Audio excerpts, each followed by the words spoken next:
do Evangelho, que eu vou chamar de eco. Diga eco. Você sabe o que é eco? Sabe, né? Ei, mãe, shalom. Tava dodói, né? Melhorou. Aleluia. Veio de bus? Carona. Vai voltar comigo. A gente pode chamar de eco. Você sabe o que é eco, né? O que é um eco? Eco não estou me referindo à ecologia, estou me referindo à acústica. Quando um som é repetido e você fala uma coisa e esse som que você fala, ele se propaga de novo, levando aquela mesma mensagem, o nome disso é eco.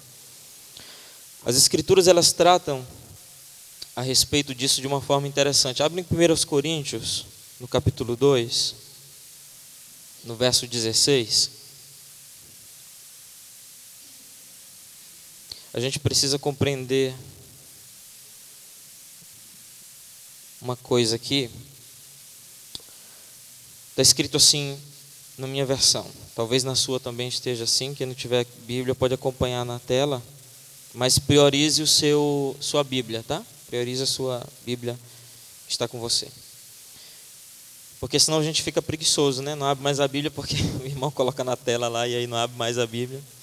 Devia ter espadas desembanhadas aqui, né? Igual lá na Cristã Evangélica, que tu brincava era muito lá na igreja.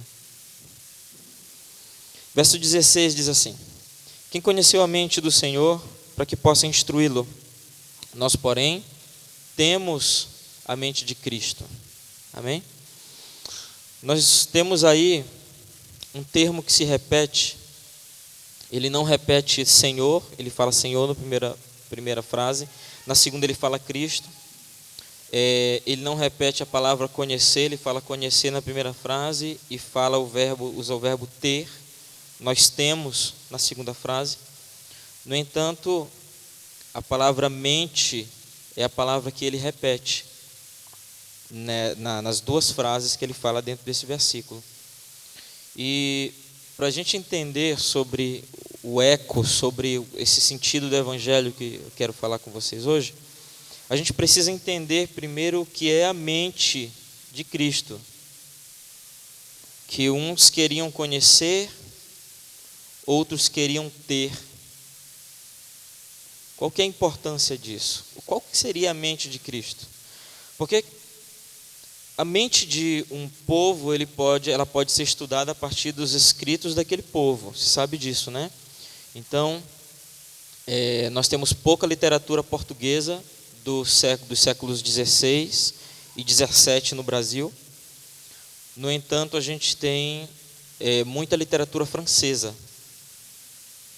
da época da fundação de São Luís e de outros aspectos que aconteceram, não só aqui na nossa cidade, mas em parte do litoral brasileiro e em países vizinhos, como por exemplo a Guiana Francesa hoje.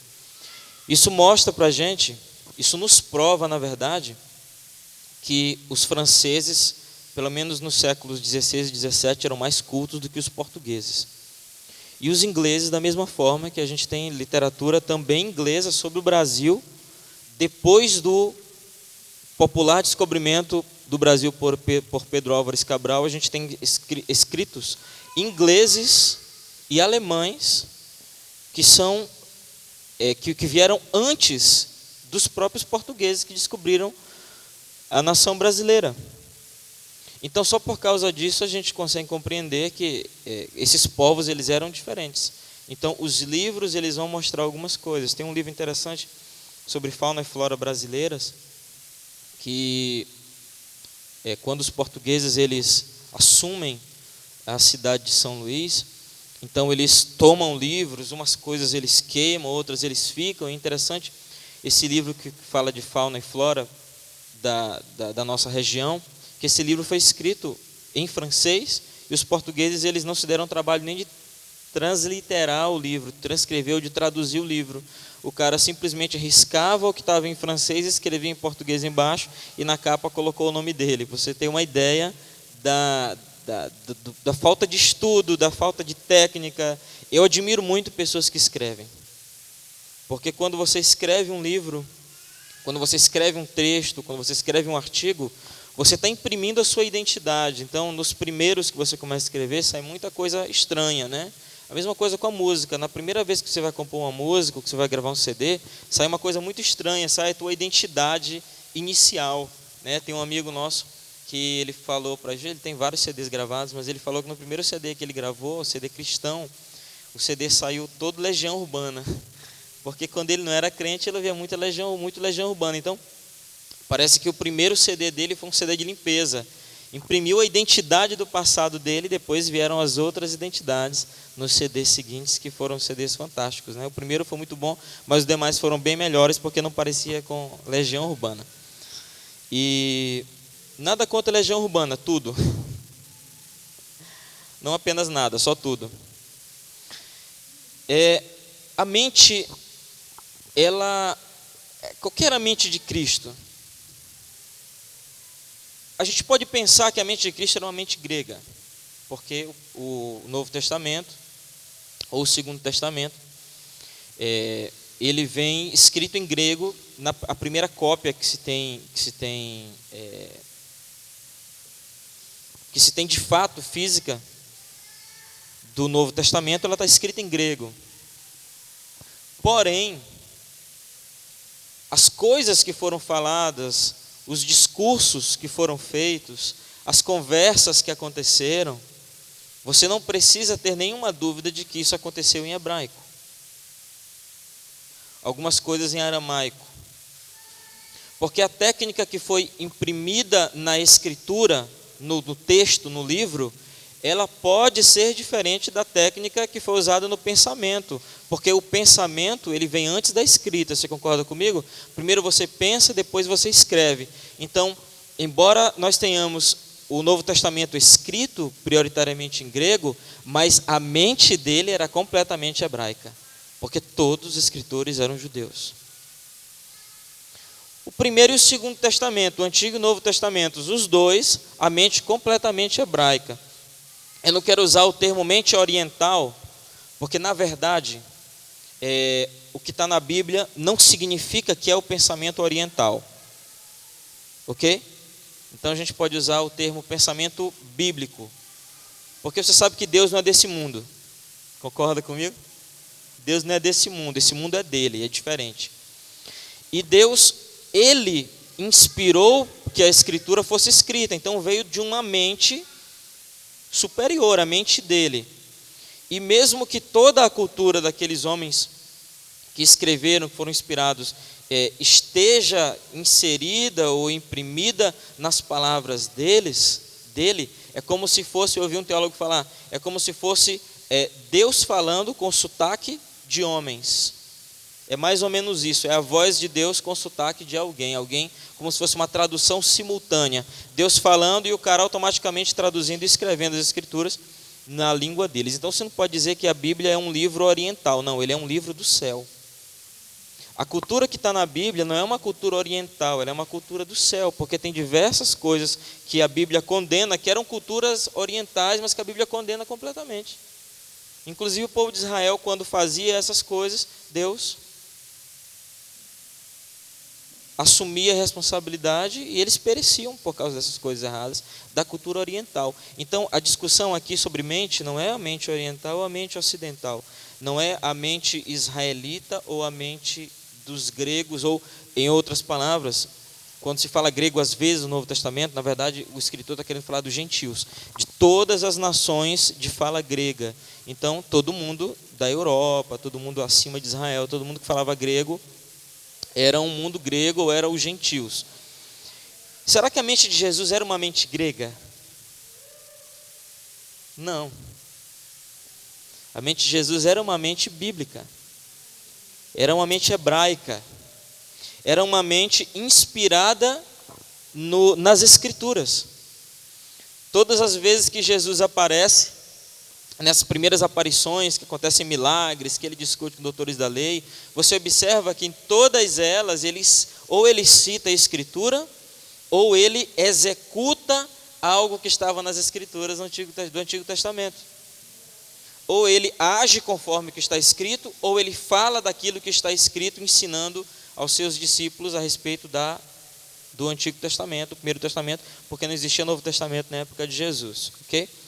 Então, eu quero estabelecer aqui com vocês primeiro, depois vocês podem pesquisar um pouco, sobre mente grega, mente hebraica. Tem alguma coisa que a gente colocou lá na escola de líderes, não foi? A respeito disso? Em que coisa está? Mas tem um material, né, que tu trouxe da Rede Santa que tu pregou, tu colocou na escola bíblica, não foi? Tu sabe onde é que está? Tu lembra, não? Não, mas em que parte ali qual assunto? Tu lembra? Eu acho que era tipo um seminário específico, né, que a gente falava sobre isso, como história de Israel e tal, ok. Isso é um estudo muito grande, gente, mas existem coisas que eu queria falar com vocês agora, 3 pontos principais. O primeiro desses pontos é a diferença entre a adoração no conceito dos gregos e no conceito hebraico. O conceito de adoração dessas duas mentalidades é completamente diferente. Vou te dar alguns exemplos aqui. Por exemplo, a palavra proskuneo, que é adoração no grego, é uma palavra que ela é usada apenas para adoração. É apenas para culto. Isso quer dizer que a palavra proskuneo, quando é usada adoração, ela não está se referindo ao serviço ou ao ministério ou às coisas que você faz depois do culto. Proskuneo está relacionado apenas às 2 horas que nós passamos aqui. E isso é ruim. Porque nosso Deus não é um Deus freelancer.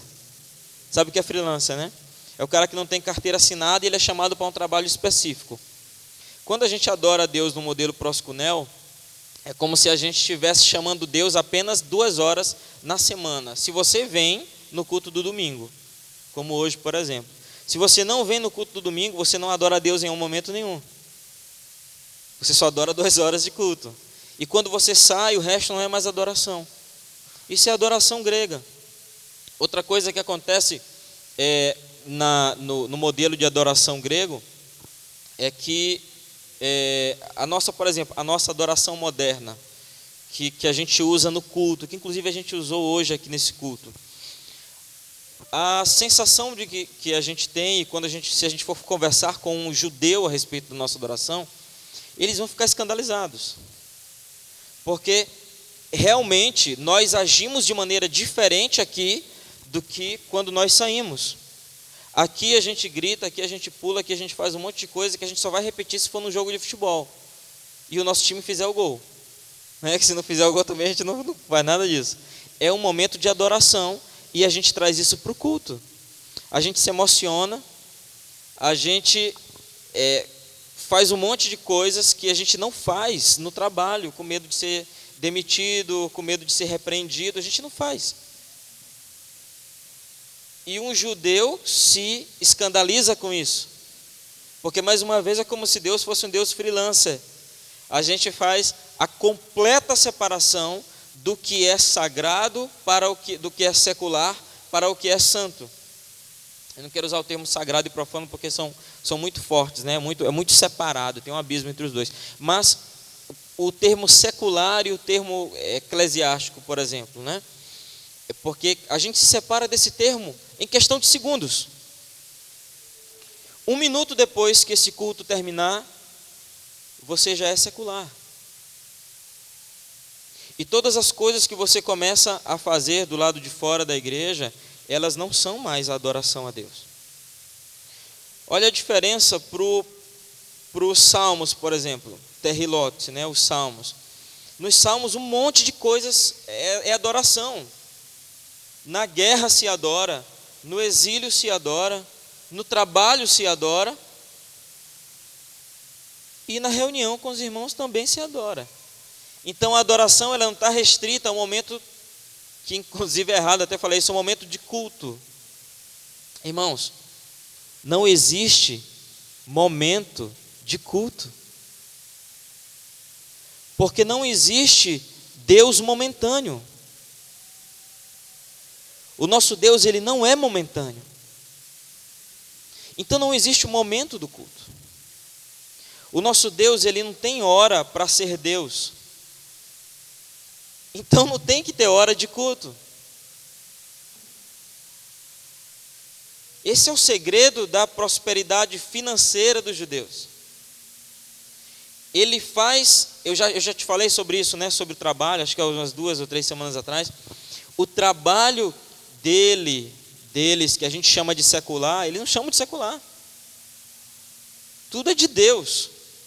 Inclusive a palavra avodá, que é o termo hebraico para adoração, ele não é usado só para adoração, ele é usado para adoração, para serviço e para servidão, no aspecto de ser um escravo remunerado de alguém. Você consegue compreender a diferença? Não é só culto, então não existe momento. Se você está servindo a quem te emprega, se você está no teu trabalho, se você está na igreja, ou se você está fazendo alguma coisa referente à sua profissão, tudo isso é adoração.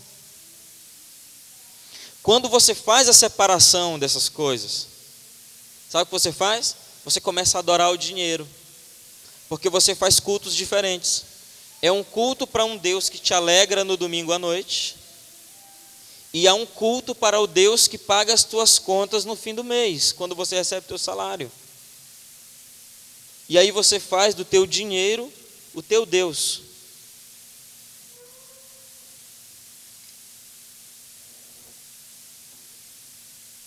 Você está entendendo o que eu estou falando? A diferença entre os dois termos, o que muda no pensamento, porque para o judeu tudo é teológico. Tudo é teológico. Não existe uma coisa que é secular. Eu estou fazendo uma coisa agora que é do mundo e agora não. Ou você é de Deus ou você não é de Deus. Se você é de Deus, todas as coisas que você vai fazer, elas precisam ser para Deus, precisa ser culto. Ok? Amém? Não existe a separação. Não deve existir a separação. Isso é uma coisa que vem da mentalidade grega de espiritualidade, que é o segundo ponto que eu quero falar sobre a mente, para a gente definir bem se Jesus tinha uma mente hebraica ou ele tinha uma mente grega. E com relação à adoração, você já percebeu que Jesus tinha uma mente hebraica, ok? Uma mente bíblica sobre a adoração, ok? A espiritualidade para o grego, ela é uma coisa que ela é completamente separada daquilo que é terreno. O que é espiritual para o grego não pode se misturar com o que é terreno. Para a mente grega, quando existem emoções envolvidas, então aquilo não é espiritual, porque aquilo é emocional. Está entendendo? Se alguém chora em um culto e uma pessoa repreende, você está chorando porque está triste, não sei o que e tal, para com isso, não sei o que. Essa pessoa tem uma mente grega.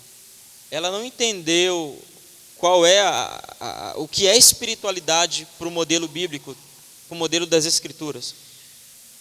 A espiritualidade grega,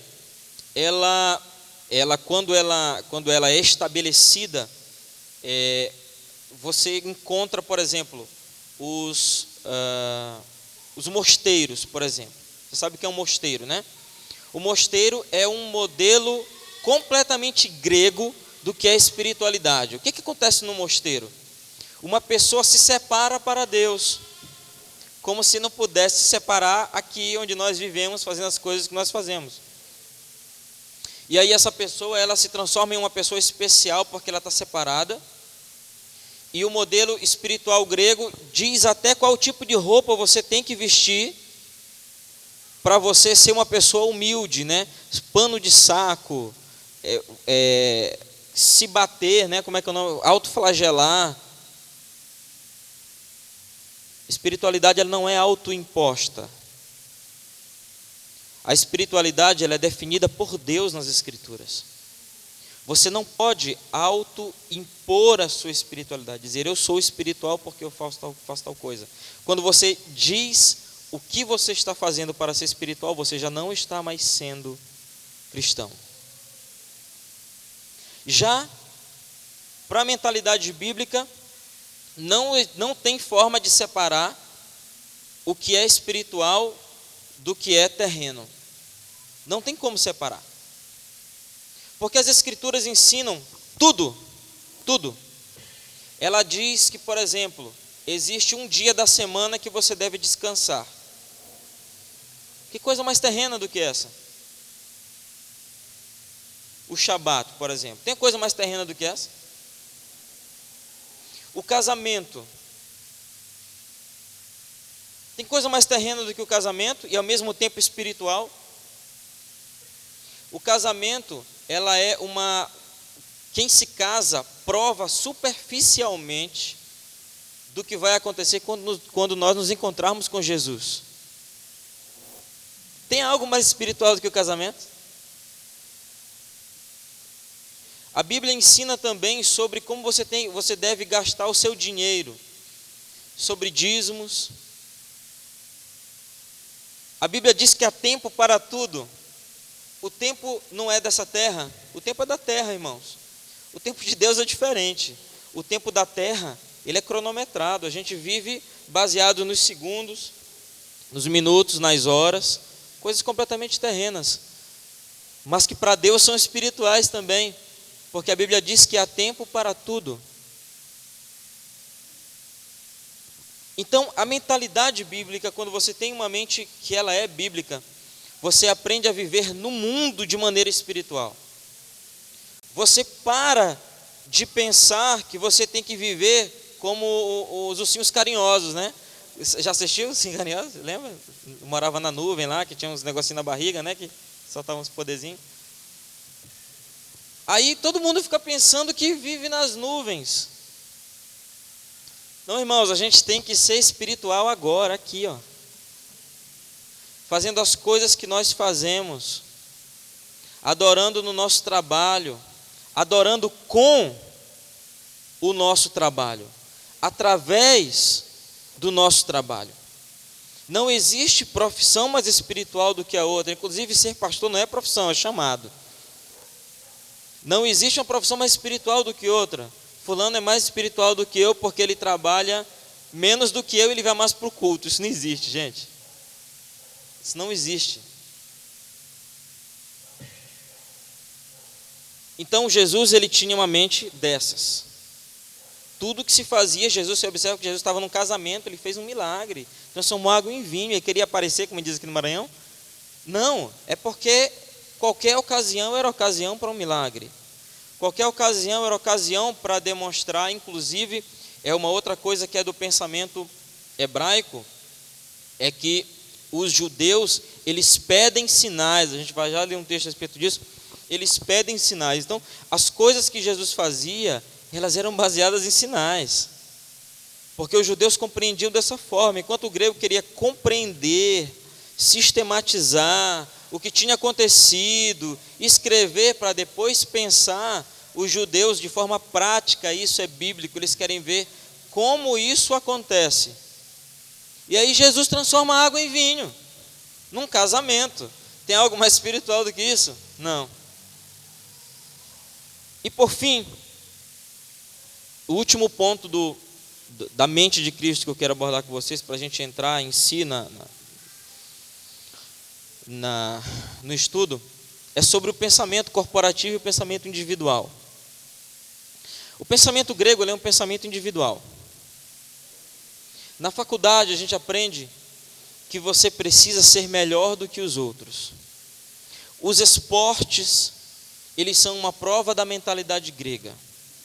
Os esportes, eles são competições, inclusive tem as Olimpíadas, que eram cultos esportivos a deuses no Olimpo.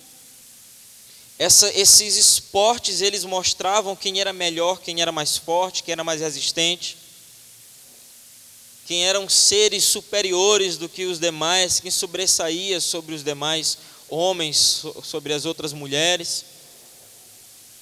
Esse pensamento individualista que te ensinou a ser melhor, que você tem que estudar para você ser melhor do que os outros, que você tem que seguir a casta da família de ser melhor do que o outro, sabe? Isso tudo é grego. Isso não tem nada a ver com as Escrituras. O pensamento das Escrituras sobre o próximo é um pensamento corporativo. É um pensamento coletivo. Por exemplo, abra lá em 1 Coríntios 15. Você já está aí em 1 Coríntios, né? Agora vai lá para o capítulo 15.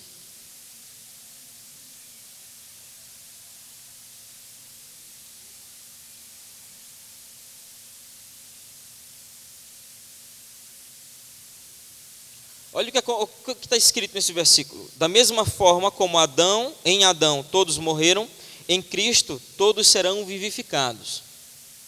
Quando você não entende as coisas da maneira bíblica, você não consegue compreender esse versículo. Porque o sistema grego de pensamento, ele te obriga a fazer uma pergunta. Como assim, por causa de Adão, eu pequei? Adão, era um indivíduo completamente diferente. Eu sou outro indivíduo, eu não pequei.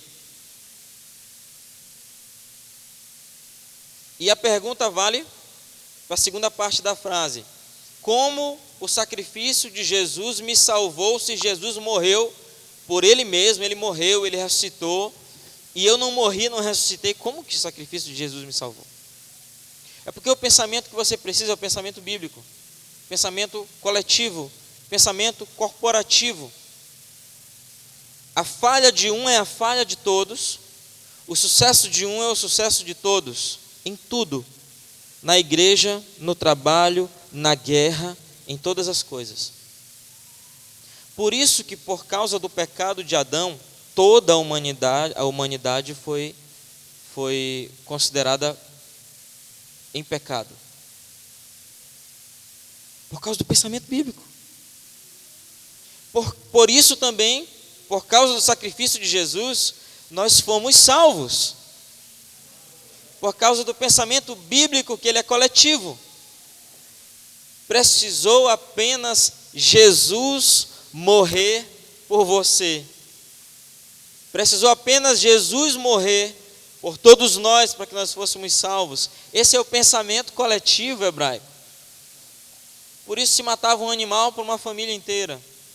Por isso se fazia o sacrifício pelo pecado da ignorância, ou seja, a pessoa não sabe nem que pecou, mas aí o sacerdote fazia um sacrifício lá na época do Antigo Testamento, e o pecado, todo mundo era perdoado pelo sacrifício daquele animal. Como compreender isso? Jesus obedece exatamente essa maneira de pensar. Ora, se um animal ele é sacrificado, ele perdoava toda a comunidade, então a morte de Cristo, que é muito maior do que qualquer cabra, do que qualquer ovelha, do que qualquer boi, vai salvar toda a humanidade. Vai valer muito mais o Filho de Deus, que deixou sua glória, inclusive a própria maneira como Jesus vem para a terra é tão coletiva que a gente precisa compreender isso.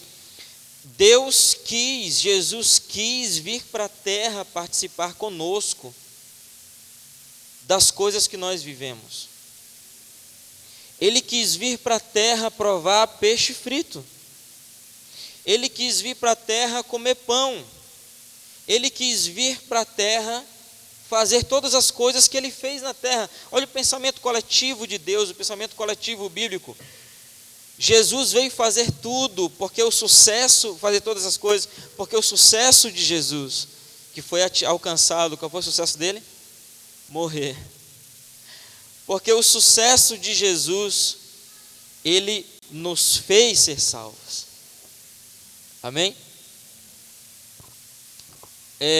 Anote depois, se você ler esse versículo, Atos 15, 4 e 12, 22, a discussão sobre se o gentil precisava se tornar judeu e circuncidar para depois virar cristão ou não. Você vai observar que nessa reunião onde foi discutido esse assunto, várias pessoas participaram. Então, é algo realmente coletivo. Amém? Então, se Jesus tinha essa maneira de pensar, era uma maneira bíblica, então era uma forma de adorar, era uma forma de ser espiritual, e havia um pensamento coletivo, um pensamento de governo, uma maneira de andar sobre a terra, que imprimia como Deus pensa sobre isso. Se você compreender esses 3 pontos, a adoração, a espiritualidade e um pensamento corporativo, você vai compreender por que que você é importante, por que que a tua ação na terra é importante, por que que o teu envolvimento em todas as coisas é importante. O tempo acabou, o tempo passou, onde os cristãos não se envolviam com as coisas que chamamos de mundanas. Ok? Passou esse tempo. Com coisas que são carnais. Esse é um momento, e você sabe do que a gente está falando, por exemplo, o museu, a casa de cultura, né? A nossa posição no centro histórico. Eu ouvi muita gente dizer, olha, a igreja tem que ser aberta, na avenida não sei o quê, porque eu ouvi um amigo meu dizer, se eu fosse abrir uma igreja em São Luís, quando a gente estava começando a igreja, eu ia abrir a igreja em tal lugar, porque lá é que as coisas pecaminosas horríveis, né? Lá é que vai dar dinheiro, lá é que as pessoas vão sustentar a obra e tal. Isso é grego. Será que é só em um lugar tal que é espiritual e em outro lugar não é? Será que o nosso trabalho num bairro simples é mais espiritual do que o trabalho de alguém que está nessa área mais rica? Não. Tudo é espiritual. Nem nós somos mais espirituais porque não estamos lá, nem eles que estão lá são mais espirituais do que nós que estamos aqui. Tudo é espiritual. É a maneira como você vive que vai fazer a diferença. Ou a gente se envolve com as coisas que estão no mundo, com o trabalho, com a política, com as coisas que nós fazemos, com os esportes, por exemplo, com a música, ou você se envolve sério com isso e provoca alguma mudança nisso, ou tudo isso vai ser destruído, incluindo as pessoas que estão lá. E a responsabilidade que era sua, escapou pelos seus dedos. Só que vai ter um dia que nós vamos ser chamados e Jesus vai perguntar o que foi que a gente fez com o que Ele nos deu. Aí você vai dizer assim, mas Senhor, o que eu fiz com o que o Senhor me deu? Tem um episódio engraçado do Daniel. Daniel disse que estava dormindo, né? Daniel é uma benção. Daniel gosta de adorar, é um adorador, né? Aquela coisa toda. E Daniel estava dormindo. Aí veio um anjo e cantou uma música para ele. Aí ele estava lá muito cansado, né, Daniel? Lá tal, e disse assim para o anjo, não, de manhã eu anoto. E aí tu sabe, né? Perdeu a música para sempre. E de manhã ele não lembrava de nada, é claro, né? Dormiu, perdeu. Será que quando Jesus cobrar Daniel, ele vai cobrar por essa música que ele perdeu? Ou vou fazer outra pergunta. Será que essa música que ele perdeu, ela vai pesar muito mais na espiritualidade ou nos frutos que ele vai apresentar do que o que ele faz no trabalho dele? Você sabe onde ele trabalha? Do que o que ele faz no trabalho dele? Se ele não fizer o que é de Deus no trabalho dele, isso pesa muito mais do que uma música que ele perdeu. Porque aquela música não era mais espiritual do que o que ele faz no serviço. Não é. Eu ter sentado e escrito essa ministração, ela não é mais espiritual do que o que eu vou fazer amanhã vendendo uma passagem aérea para alguém, por exemplo, um missionário, ou um grupo que vai visitar Barreirinhas e se não comprar a passagem na nossa empresa, vai comprar em uma outra empresa que vai mostrar prostituição para a pessoa, enquanto nós vamos mostrar outras coisas. As belezas que existem na criação de Deus, dos Lençóis Maranhenses, por exemplo. Você consegue compreender a responsabilidade que você tem diante de tudo aquilo que Deus te deu para você fazer? Talvez você chame isso de mundano. É a mente, é a maneira como você faz, é para quem você está fazendo, é que diz quem você está cultuando, é que diz o quão espiritual você é que diz o quão santo você é a maneira como você faz o que você está fazendo. Amém? Parece que está ruim a pregação, tá? Está estranho, tá? A pregação está complicado, está ruim. João capítulo 15.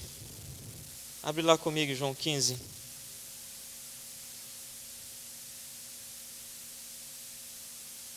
Eu tomei um susto agora que eu abri essa Bíblia aqui, eu pensei que eu estava pegando a King James.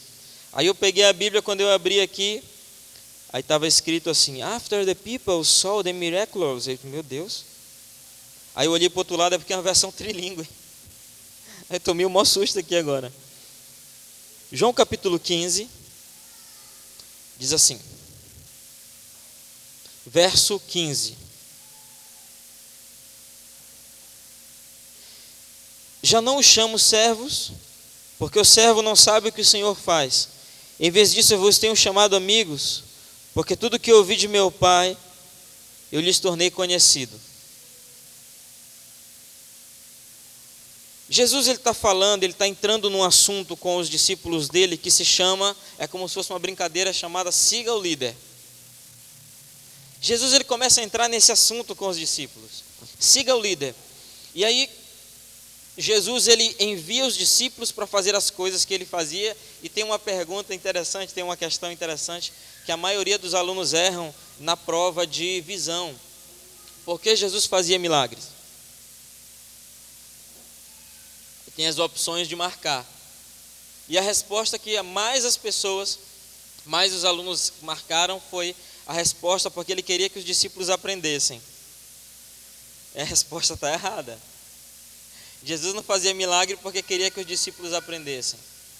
Não era por isso que Jesus fazia. Jesus fazia milagres porque sempre alguém estava precisando. Essa é a resposta. Sempre alguém estava precisando ser curado, então Jesus fazia. Eu ouvi algo ontem muito interessante, eu não lembro de quem eu ouvi. A pessoa disse assim: Jesus curou todo mundo que ele conheceu. Ah, foi a carta, foi hoje. Não, foi anteontem que tu leu para mim. Jesus curou todo mundo que ele conheceu. Isso não é interessante para você? Para mim é interessante. Porque a gente pensa que Jesus ele saiu curando assim, correndo, né? Assistiu Guerra Mundial Z? Sai correndo atrás de tudo assim, batendo, tocando em tudo, e tudo que ele tocava ele curava. Não, Jesus conhecia todas as pessoas que vinham para algum tipo de relacionamento com ele. Inclusive a mulher que quase escapa despercebida porque tocou nas vestes dele e foi curada. Ele disse assim: peraí, para tudo. Senti sair virtude de mim. Ele queria conhecer a mulher. Então, de fato, ele curou todas as pessoas que ele conheceu. E olha, ele conheceu muita gente. Ele ouviu muita história, ouviu muita conversa. Eu fico pensando, por causa do como a gente vive hoje, né? Deve ter ouvido muita conversa, né? Ah, porque meu pai fez não sei o quê, minha mãe fez não sei o quê, não sei o quê, e hoje eu nasci desse jeito e tal. E Jesus lá todo paciente, né? Levanta e anda, enxerga, fala, não sei o quê, curava todo mundo. E os discípulos, isso é tão verdade que os discípulos ficavam impacientes. Isso, mas Jesus, vamos parar para descansar porque está complicado. Vamos mandar esse pessoal embora. E aí no falso amor para as pessoas diz: não, Jesus, está todo mundo cansado. Quando cansados estavam eles, né? Jesus, está todo mundo cansado, passaram o dia todo andando, pelo amor de Deus. Gente, Jesus andava muito, até sobre as águas Jesus andou, gente. Então não tinha lugar para Jesus não andar. Ele andava, conhecia, curava. Ele gostava desse tipo de relacionamento com as pessoas. Esse texto que a gente leu, quando ele começa a entrar nesse assunto de siga o líder, ele diz para os discípulos que, assim, eu já não vos chamo servos. Quer dizer que Jesus chamava eles de servos. Entendeu? Jesus chamava os discípulos de servos. Havia um momento em que os discípulos se faziam servos. Irmão, sinceramente, é muito fácil ser servo de Jesus, não é? Não é muito fácil ser servo de um líder exponencial, um líder famoso, não é fácil? Eu duvido quem de vocês não gosta. Pense em um líder famoso aí agora, rico, famoso, grande, da televisão, da mídia, do YouTube, pensou? Todos vocês gostariam de ser discípulos deles.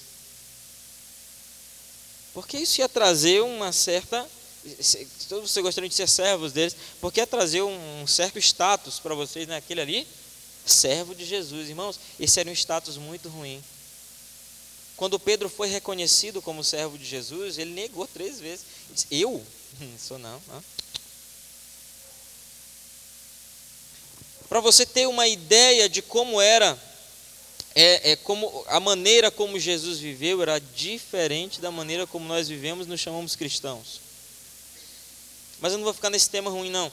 Jesus ele diz assim: porque o servo não sabe o que o Senhor faz.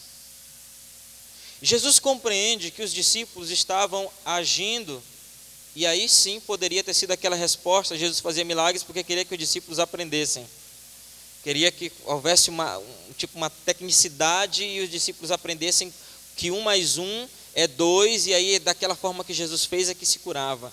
Igual tem uma comunidade aí que diz que para falar em língua tem que dizer 3 vezes o nome da santa deles lá e repete, e vai falando, e começa a falar em língua. Não tem técnica não, gente. Não tem técnica para isso. É pelo Espírito que faz.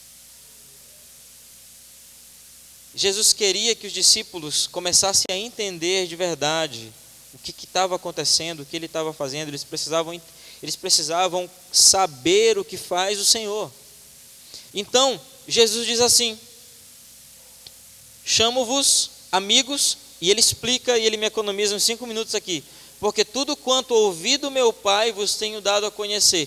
A gente tem 2 relacionamentos aqui. A gente primeiro tem um relacionamento de paternidade, e em seguida a gente tem um relacionamento de amizade. Jesus, no papel de filho de Deus, ele diz: tudo que eu ouvi do meu Pai, eu vos tenho feito conhecer. Essa palavra conhecer, ela é o mesmo termo usado é como se fosse uma transliteração da palavra conhecer do Antigo Testamento, que é a mesma palavra usada para casamento também. Então ele está querendo dizer mais ou menos assim: tudo o que eu tenho ouvido do meu Pai. E aí eu te faço uma pergunta: Jesus ouvia de Deus ou não ouvia? Sim. Então tudo o que eu tenho ouvido do meu Pai, eu tenho entregue para vocês podem casar com Ele, vocês podem casar com o ideal, vocês podem conhecer completamente toda a casa. Assim não é um casamento, irmãos? Você não sabe tudo da sua casa. Se você não sabe tudo da sua casa, tem que saber. Né? Esse negócio de chamar tudo chamar uma pessoa para fazer, né? Aí caiu um negócio lá, chama o Irlande para parafusar. E desligou o negócio, chama o Alberto para botar. Não, gente. Vai lá no YouTube também, né? Não vai se matar, mas vai no YouTube lá, se não for difícil, faz. Economiza muito, já está pagando internet. Compra uma chave de fenda ali, a chave de fenda não é de marceneiro, para eletricista tem a chave de fenda diferente, tá? Senão mete lá e morre, a bicha conduz eletricidade, viu? Toma cuidado com a energia elétrica. Jesus estava dizendo para eles: vocês precisam conhecer a casa toda. Então, por causa disso, vocês são meus amigos. Tem uma coisa aqui que ela é muito bonita dentro desse contexto, é porque Jesus, ele é o noivo da igreja, correto? Correto? Amém? Ele é o nosso marido. Quando ele usa o termo amigo, ele está trazendo uma bagagem de coisas da cultura hebraica, inclusive a respeito dos amigos do noivo. Em dado momento, quando se vai acontecer o casamento, no modelo hebraico, tem uns caras que são chamados amigos do noivo, são os caras que andam com ele, os caras vão na frente, faz uma festa, convida a comunidade toda para o casamento, é uma coisa bonita. Inclusive tem uma tarefa do amigo do noivo, que ela é muito importante. Simbolicamente, um dos amigos do noivo vai até o pai da noiva e diz assim: olha, meu amigo quer casar com sua filha. O amigo do noivo pede a filha do cara em casamento para o amigo dele. Então você consegue entender toda essa leitura que se faz em torno disso. E Jesus estava dizendo o seguinte: vocês estão mais por dentro da minha vida do que vocês podem imaginar. Uma pessoa dessa não pode ser serva. Uma pessoa dessa não tem como ser escravo. Ela sabe de tudo. É a pessoa que tem capacidade, inclusive, de pedir a pretendida do cara em casamento.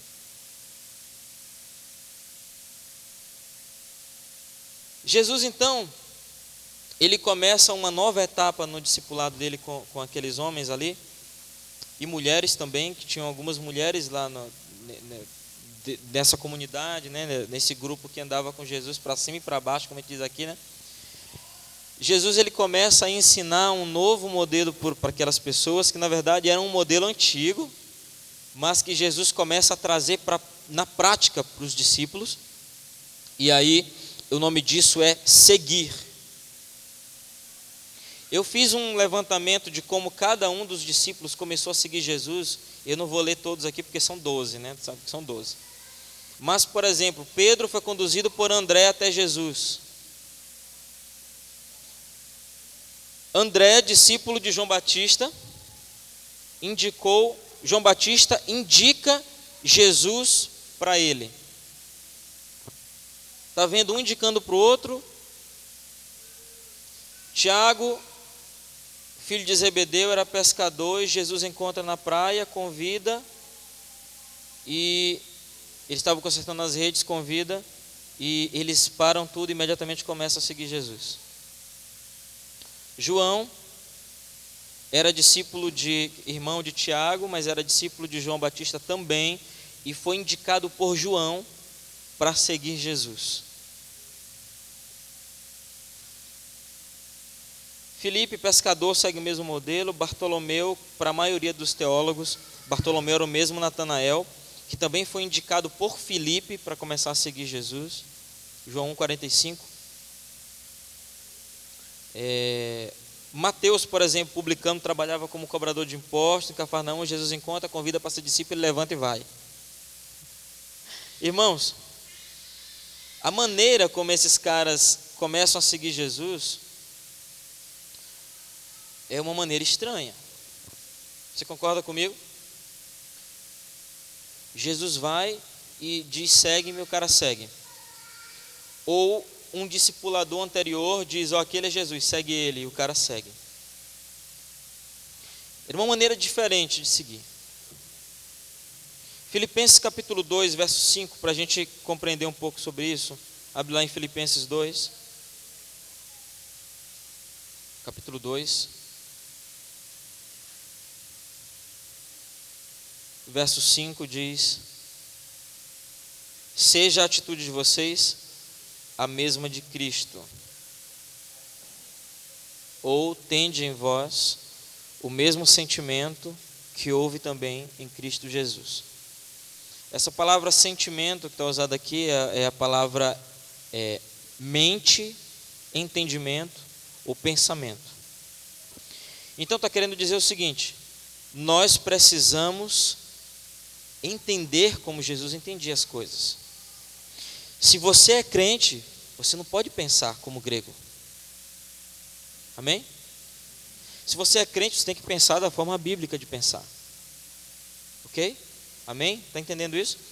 Então, da mesma maneira como Jesus pensava, é a maneira como você tem que pensar. Agora, talvez você pode pensar assim, não, isso, você pode cogitar, não, isso é impossível. Não é, você tem um livro. É a ideia de Deus, você tem um livro. A gente lê livros por tantas coisas.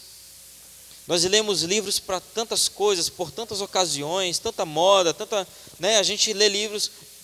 O livro muda a maneira de pensar e o comportamento. Leia esse livro aqui. Ele muda. Então, se a gente começar a ler esse livro, a Bíblia, a gente vai entender por que os discípulos seguiam Jesus daquela maneira que aparentemente soava como irracional, mas não era irracional. É que eles estavam já no caminho. E quando você está no caminho para alguma coisa, você sabe o que você quer, correto? Isso quer dizer que você está no caminho de alguma coisa, você sabe o que você quer. Por exemplo, quando a gente está subindo para Jerusalém, a gente quer chegar em Jerusalém. E tem um túnel. Jerusalém tem uma série de túneis ao redor, e esses túneis eles servem para proteger a cidade de Jerusalém, porque se alguém tenta invadir por terra Jerusalém, eles na avenida que dá acesso a esses túneis, tem umas garras de ferro que elas levantam, e aí fura os pneus dos carros, do que estiver passando por ali. Tem portões, e aquilo tudo fecha, e ninguém consegue chegar em Jerusalém, obriga qualquer invasor a ter que subir as montanhas. Aí subiu montanha e se ferrou. E judeu subindo montanha, irmão, aquele negócio é complicado. Os caras são exército de Davi, né? Bichinhos não são gente, não. Jerusalém, quando a gente vai chegar para Jerusalém, tudo que a gente quer ver é o túnel. Porque, não é? O túnel é o sinal que Jerusalém está depois, logo na frente. Então o túnel é o sinal que Jerusalém está ali. Está entendendo o que eu estou querendo dizer? Quando você quer chegar a algum lugar, você já tem um ideal traçado, você tem um foco. É isso que salva as pessoas. Eu preciso de alguém que me tire das drogas. E aí aparece Jesus. E quando ele aparece, é como se estivesse aparecendo o Salvador, é o Salvador. Ele aparece e a pessoa compreende, é ele que vai me salvar. Quem é Jesus que vai aparecer? É você. Você é o túnel. Alguém pensa, não é crente, eu preciso salvar o meu casamento. Como que faz isso? Aí Jesus aparece. A pessoa sabe que é Jesus o caminho, mas aí vem o túnel, que é você, que indica o caminho. Segue esse túnel bem aqui, depois do túnel está Jesus. E aí você começa a ensinar a pessoa a seguir. Era isso que Jesus estava fazendo. Por isso que Jesus diz que ele é o caminho, ele é a verdade, ele é a vida. Isso dá uma outra pregação em 2 horas. Mas a palavra caminho, a palavra específica caminho, ou vereda, quando Jesus diz que ele é o caminho, ele está querendo dizer, eu sou o túnel. Não é essa palavra no original, tá? Mas é como se estivesse querendo dizer, eu sou o túnel. A salvação vem por mim. Ninguém chega a Deus se não entrar por mim. Não é assim, e aí Jesus, pá, e chega lá em Deus. Não, ele é o túnel. Tem que entrar nele. Não é passar por ele, não é conhecê-lo, não é saber quem ele é entrar nele. Você consegue compreender isso? É preciso entrar por Jesus para poder chegar a Deus. É preciso fazer isso. Não tem outro caminho, não tem outro túnel, não tem outra maneira de chegar. Jesus então ele começa a ensinar isso para os discípulos, e os discípulos entendem, e já eles não são mais servos, eles começam a ser amigos, porque eles começam a compreender que eles precisam ser como o mestre. E aí a gente tem agora aquela palavra que eu falei no início, a palavra eco, em 1 Coríntios capítulo 2, a gente já leu, não foi? Lá no início? Volte lá para 1 Coríntios 2, e aí a gente vai entender melhor isso.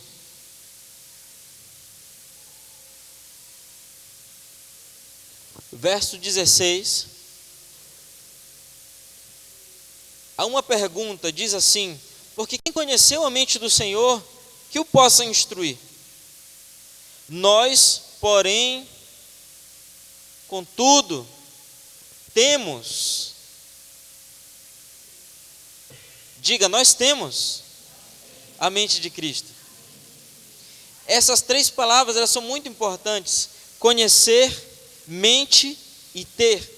A palavra mente é nous no original grego, e é a maneira particular de pensar sobre algo ou de julgar alguma coisa. Então quando fala em mente, está falando exatamente a pensar como Jesus pensa, a ver como Jesus vê as coisas, a imaginar como Jesus imagina, a interpretar como Jesus interpreta. Amém? A outra palavra que é conhecer é gnóstico, que é a origem da palavra gnóstico, que vem de perceber ou sentir. Então olha o que a pergunta está dizendo. Pois quem sentiu a mente de Cristo que possa instruí-lo? O problema está exatamente em sentir a mente de Cristo. Sentir a mente de Cristo. Por que a gente é tão dado ao sentimento? Por que a gente é tão dado à percepção? Não tem como ensinar para Deus uma coisa que você sente, não tem como ensinar para alguém uma coisa que você sente. Sabe quando você vai explicar uma coisa para alguém, você diz assim, olha, eu não sei te dizer, mas eu estou sentindo, né? Você já tentou explicar uma coisa para alguém e fez isso dessa forma assim? Olha, eu não sei te dizer bem, mas está dentro de mim. Aí a gente não consegue falar, porque a gente está só sentindo. É gnóstico. A gente está sentindo. É a tentativa de compreender. É a teologia sistemática. É a tentativa de sistematizar o pensamento de Deus a respeito das coisas. A gente chega perto, mas não consegue. Aí Paulo diz assim: nós temos a mente de Cristo. O verbo ter que ele usa aí, quando ele diz nós temos, é a palavra hebraica, é a palavra grega eco. Sabe quando você, eu podia te usar como exemplo agora, né? Usar um delay aí, mas não usa não, fica assim, fica na tua. Quando a gente usa, por exemplo, um delay é uma coisa interessante que a gente usa na música, na guitarra, no teclado e tal. Na bateria também tem os rebotes que usa lá nas peles e tal, enfim. Por que que se pode usar isso? Por causa da acústica, por causa do som. É um som repetido. Então a gente toca uma nota, toca um acorde, e esse acorde ele se repete algumas vezes. A gente pode usar isso em muita coisa, em tudo na acústica, na verdade. Quando você vai, por exemplo, para uma montanha, se você já foi numa caverna, por exemplo, e você grita dentro da caverna, você ouve a sua voz repetindo várias vezes. E cada vez que ela repete de uma forma diferente. E você consegue compreender qual é a profundidade da caverna por causa da quantidade de vezes que a tua voz se repetiu, quantas vezes aquele eco, ele se repete. Isso é eco. Sabe por que essa palavra é usada para acústica? Porque eco significa segurar na mão de alguém. É como se a pessoa estivesse dizendo, a segunda frase do eco, a segunda frase está segurando na mão da primeira, a terceira na mão da primeira e a quarta na mão da primeira. Por que eu estou dizendo que está na mão da primeira? Porque a mensagem original é que está sendo repetida. Só que ela obedece uma ordem, vem uma após a outra, você consegue contar. Repetiu uma vez, repetiu duas, repetiu três, repetiu quatro.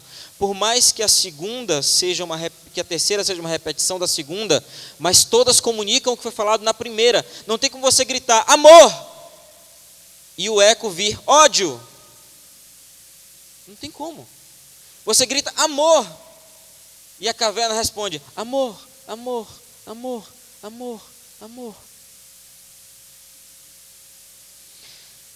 Quando Paulo diz, nós temos a mente de Cristo, está dizendo assim, nós estamos segurando nas mãos de Jesus. Nós estamos segurando nas mãos dele e ele está nos levando. Agora o interessante nisso é que nós estamos muito distantes da época de Jesus, muito distantes dos apóstolos de Cristo. E como pode alguém hoje se chamar apóstolo se ele estava tão longe de Jesus? Historicamente, cronologicamente tão longe. É por causa do eco. Como você pode se chamar cristão se você vive há tantos anos de Jesus? É por causa do eco. Como a igreja pode fazer tantas coisas maravilhosas hoje, mesmo estando a tantos anos de distância de quando a igreja nasce, por exemplo, em Atos capítulo 2, com a primeira pregação? Por que a gente consegue fazer as mesmas coisas que Pedro, que Paulo, que João, que Jesus? Inclusive Jesus disse, vocês podem fazer coisas até maiores, porque depende do tamanho da caverna, depende do quanto você está segurando forte na mão dele, você pode conseguir fazer coisas mais fortes, maiores, melhores do que as que Jesus fez. Só que quem tem uma mente bíblica, ele consegue entender que ele mesmo fazendo coisas maiores, melhores do que Jesus, ele não está sendo melhor do que Jesus, porque ele é apenas um eco do original, Cristo. Nós somos o eco. Esse pensamento, ele me faz pensar sobre o discipulado hoje. O discipulado, seguir uma outra pessoa. A gente está numa crise social grande. Essa crise social, ela nos obriga, é porque a gente não imagina que a gente está sendo obrigado, mas a gente está sendo conduzido de uma maneira tão bovina, que eu posso dizer seguramente que nós estamos sendo obrigados a fazer as coisas que nós fazemos. Nós repetimos coisas que outras pessoas fazem só porque nós sentimos que aquela pessoa é uma pessoa boa. Você não pode fazer isso. Você não pode fazer isso com você. Você não pode sentir que uma pessoa é boa. Você tem que seguir alguém que, conforme a maneira bíblica de pensar, alguém que apresenta frutos. Porque você não pode seguir alguém que você sente que é bom, que você sente que vai fazer coisas boas, que você sente que é alguém legal. Não, você tem que seguir alguém que apresenta frutos. Senão você não está fazendo eco de nada. Você está desconectado da voz original. Eu vou te dar um exemplo típico do político e do partido. Como é que acontece hoje no mundo a respeito, na maioria dos países, a respeito dos países democráticos, a respeito da política? Existem partidos, né?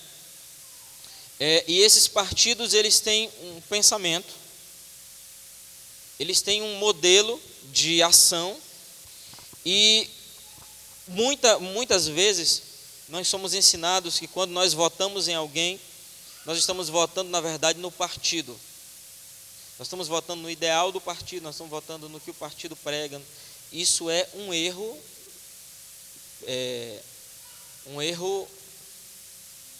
de princípio. Porque quando você pensa sobre o que é um partido, você tem que saber que o partido tem um dono. Um dono tem um nome, ou pode ser um grupo de pessoas, 3, 4 pessoas, que são muito ricos e que são donos desse partido, e eles dividem todo o lucro, todo o dinheiro, toda a renda que esse partido tem, e eles dizem o que tem que ser feito por aquela legenda partidária. Muitas vezes esses 3 ou 4 homens que são ricos, que são os manda-chuva, são os donos desses partidos, eles estão sendo direcionados, ou ensinados, ou doutrinados por algum outro milionário que tem um pensamento tal e que está querendo que vários partidos de tal ala façam aquelas coisas. Por exemplo, homossexualização da sociedade.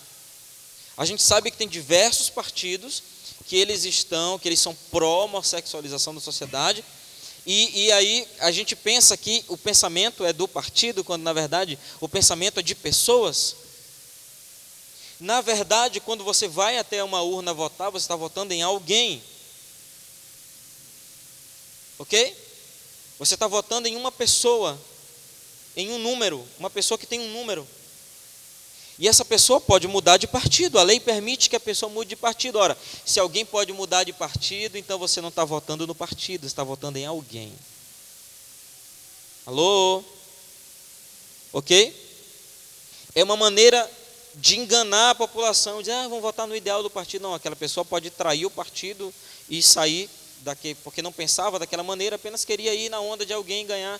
E está aí Bolsonaro como prova disso. Um monte de comunista se associou ao PSL, que era o partido do Bolsonaro, e aí entra na onda dele e ganha as eleições, e são deputados, senadores, deputados estaduais e federais, e hoje saem do partido e causa aquela maior confusão que a mídia mostra do jeito que ela quer. Por quê? Porque muita gente votou no partido. Você tem que votar em quem você conhece.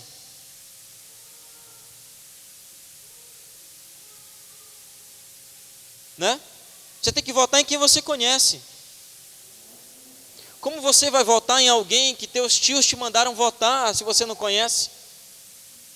Como você vai votar em alguém que, não vou nem mencionar o resto, né? Que alguém mandou você votar, se você não conhece? Eu vou votar em fulano porque vai ganhar mesmo. O que é isso? Você tem que votar em alguém que você conhece. Você tem que votar em alguém que tem fruto. Isso a seguir é eco. O eco dos nossos votos estão agora aí ecoando na nação brasileira. A nação voltou a crescer, o país está rico de novo, voltou a ficar rico novamente, desemprego caindo, violência 22% menor. Irmãos, se tivéssemos votado no outro candidato que está na Bíblia lá, né, o Haddad, né, se tivesse votado naquele outro cara, Coitado de polícia. Coitado dos policiais. Porque, coitada da mídia. O plano de governo daquele rapaz, no plano de governo dele tinha escrito uma regulamentação das redes sociais. Tudo o que você escreve já é vigiado, mas ia ser agora direcionado. Você ia ter as suas coisas. Você escreveu, no outro dia não está mais lá. Se o Facebook já faz isso, né? Você digita, no outro dia não está mais lá porque atingiu os interesses de alguém. Imagina se esse rapaz tivesse ganho. Outro caso típico que é interessante da gente avaliar é a ceia. Lá em Lucas capítulo 22, versículo 19, você pode abrir a tua Bíblia aí. 22, 19 de Lucas diz: e tomando um pão, tem como botar o texto lá na tela? Tomando um pão, você está lendo isso aí? Tendo dado graças, o partiu e lhes disse: isto é o meu corpo oferecido por vós, fazei isto em memória de mim. Jesus, ele tem uma atitude aqui que é muito interessante a respeito da ceia. A ceia é algo da cultura judaica. Os judeus ceiam no Shabat, na Páscoa, em todo tipo de reunião. Os judeus eles acabam ceando ali, fazendo comunhão. Essa ceia que Jesus ele começa a ensinar é uma ceia diferente. Ele faz uma ceia que é em memória dele. Em memória, na verdade, como diz Paulo, em memória da morte dele, para anunciar a morte dele. E a Bíblia diz que ele toma um pão, ele agradece a Deus por esse pão, ele parte o pão e ele diz: esse é o meu corpo. Fazer isso em memória de mim. Memória traz a mesma informação da palavra eco. Memória. Fazer conforme aquilo que é original, isso é memória. Quando nós lá no museu, a gente traz a memória do fundador Daniel de Latouche, a gente traz a memória de outras pessoas importantes, como a gente fez no sábado, de Manuel Beckman. Quando a gente traz a memória coisas que são importantes, a gente está causando um eco na sociedade. A gente está reinformando coisas importantes que aconteceram na nossa história. Se você não escrever a história, o diabo vai escrevê-la. Se você não fizer um eco das coisas que Deus fez na sua vida, se você não fizer um eco das coisas que você tem praticado depois que você se converteu, o diabo vai começar a escrever uma outra história para a nossa cidade. Na verdade, ele vai continuar escrevendo uma outra história. Só que parece que Deus deu uma travada em Satanás, né, em São Luís. A gente vê isso pelo Beco Catarina Mina, onde o museu está instalado. Gente, é porque a gente às vezes não se lembra, mas há 5 anos atrás tinha festa todo dia. A gente fez 7 dias de adoração, 24 horas, 7 dias de festa, todo dia tinha festa, todo dia tinha um monte de coisas erradas naquela escadaria, naquela rua, todo dia. Os caras batiam tambor 24 horas, a mão deles já pelou, eles não tocam mais tambor, começaram a colocar CD, foi o primeiro milagre, né? Doeu a mão, aí começou a colocar CD, acho que o CD furou de novo, né? Irmãos, o negócio parou, o negócio está xoxo, está aguado, está morno, o negócio está ruim para eles. Os vizinhos agradecem a Deus pela nossa presença, porque eles sabem, os vizinhos bons, sabem que nós mudamos aquela rua. Nós mudamos aquela rua.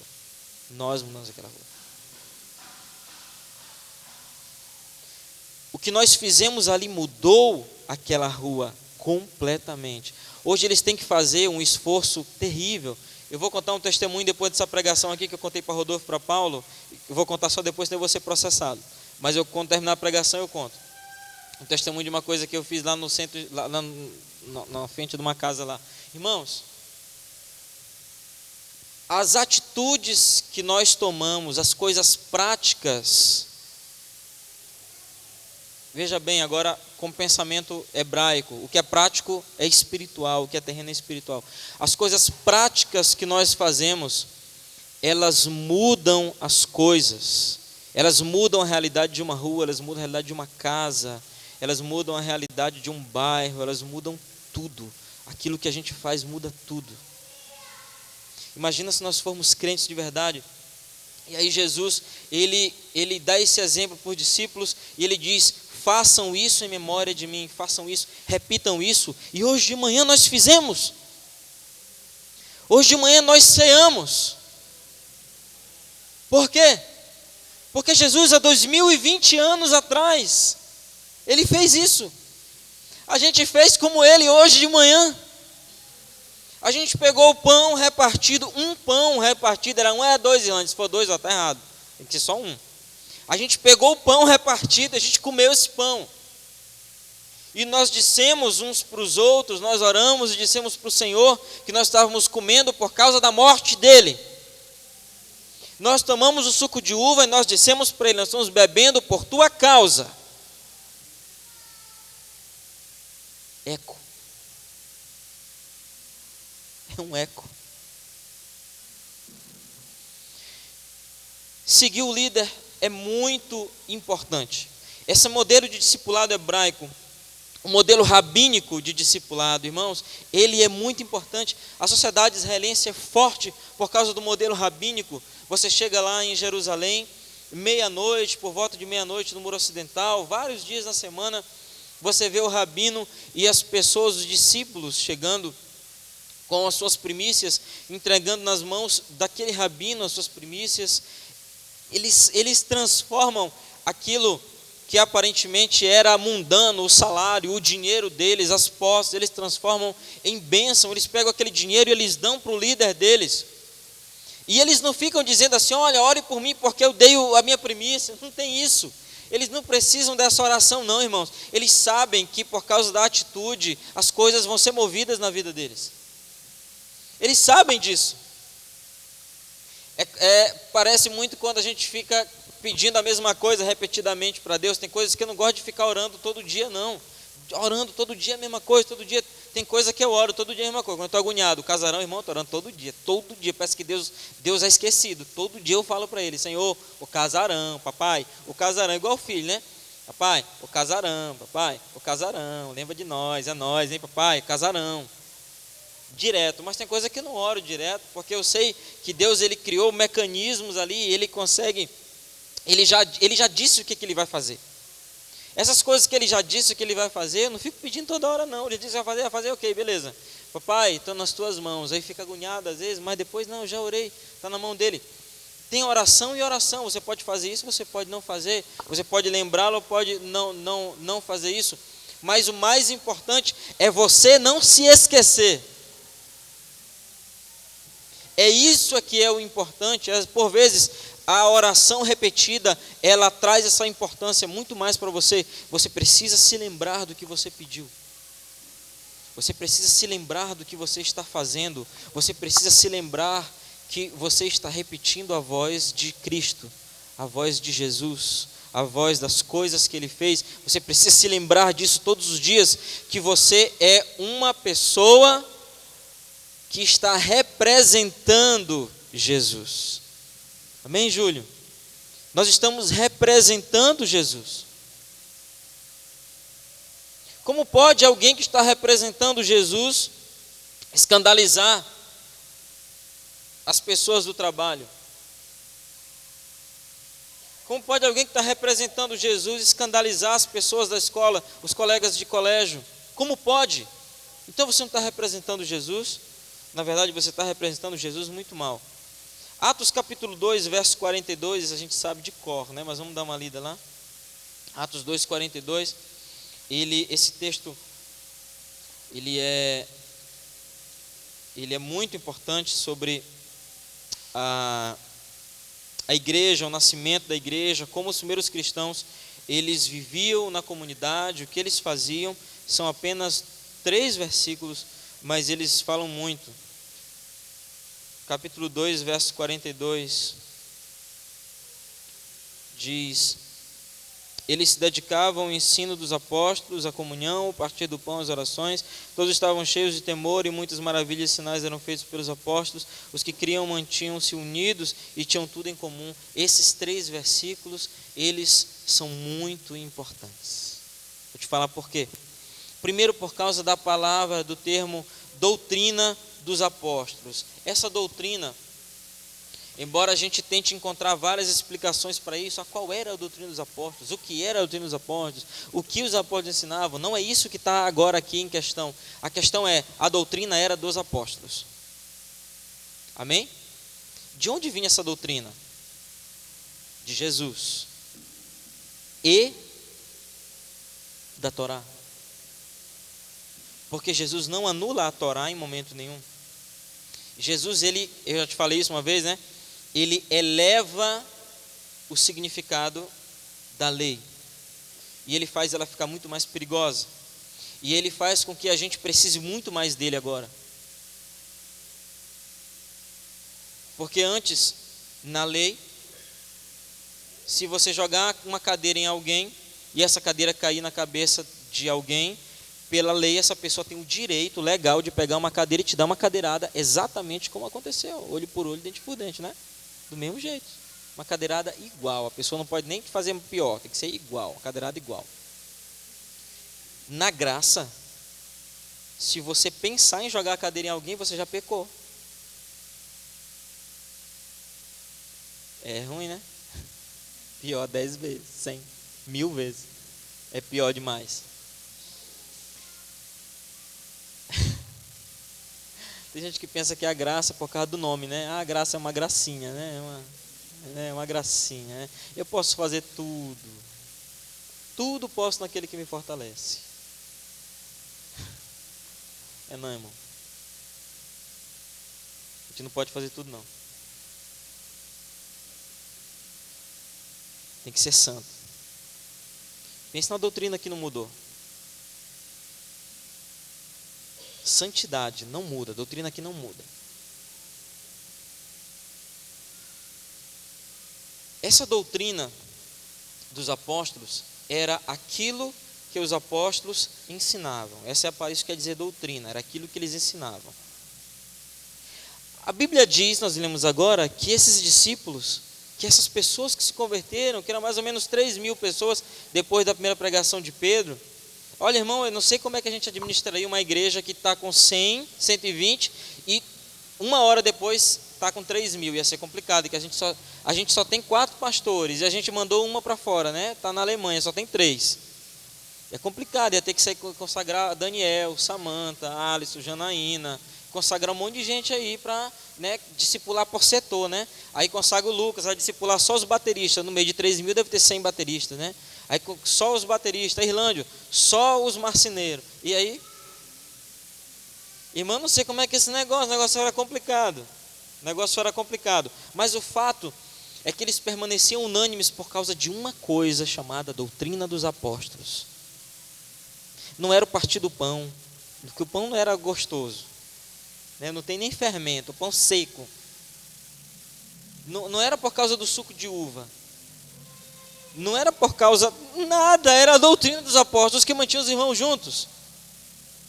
Era seguir o outro que fazia com que as coisas andassem de forma correta. Era seguir o líder.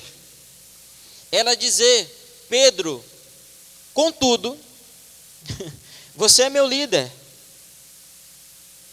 Ou, sei lá, qualquer outro nome, você é meu líder. Eu vou te seguir, eu quero te seguir. A doutrina dos apóstolos era assim. E por causa dessa doutrina, eles tinham tudo em comum. Nós acabamos de ler nesses 3 versículos do 42 ao 44. Outra coisa que é importante nisso é porque diz que eles perseveravam, irmãos. Seguir o líder faz com que a comunidade persevere. Porque não tem um monte de doutrinas diferentes. Não tem um monte de coisas diferentes. Lucas, uma vez, ele falou uma coisa interessante para a gente.